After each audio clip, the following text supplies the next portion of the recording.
What's going on, y'all? God wanted me to share some things today, so I'm going to go ahead and share them. God has not lost. The world wants to force feed us lies. Everything we consume, from social media to TV to the news to just going outside and seeing something bad happen to someone or seeing somebody in a really terrible position, so much of it is making us think that God lost this fight a long time ago, and it's a lie. There are a lot of lies being doctored up and dressed up to look true, to influence us to abandon God or to influence non-believers to hate God. There are a lot of non-believers who actually have an ear to hear, but they haven't been told anything real by the people who know it. They haven't been shown God's love by the people who have his love in their heart. They haven't been told the truth by the people who know his truth. So this is the reason why they've never had the revelation that tells them for themselves God is real, God is true, and God is love. These things are designed to make us think that loving God is worthless and that the world is in the hands of people who choose to do evil. And it's a lie. But I see the same things everyone else sees that make us think that way. And it's always been the suffering that people endure at each other's hands. And the suffering that we endure at each other's hands includes stepping over someone and saying, I'm not going to help them. Even the ones of us who believe do that. And then we look back and we say, God, why didn't you snap your fingers and change everybody's lives?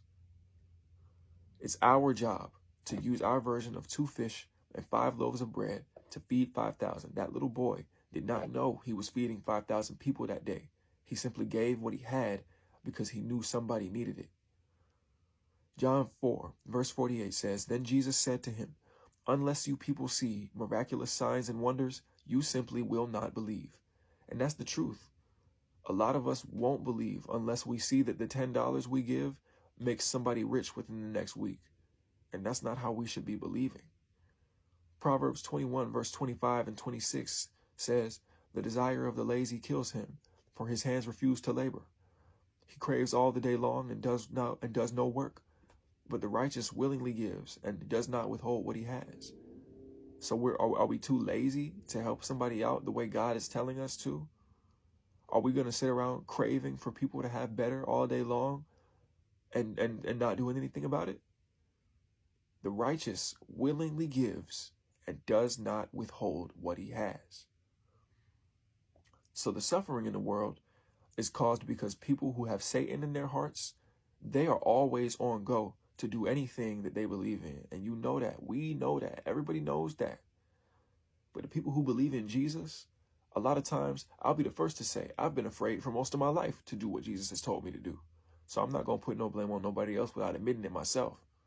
I've been afraid for a long time. And now at 24 years old, a fire has really been lit under me to do and to be what he says and who he says I should be.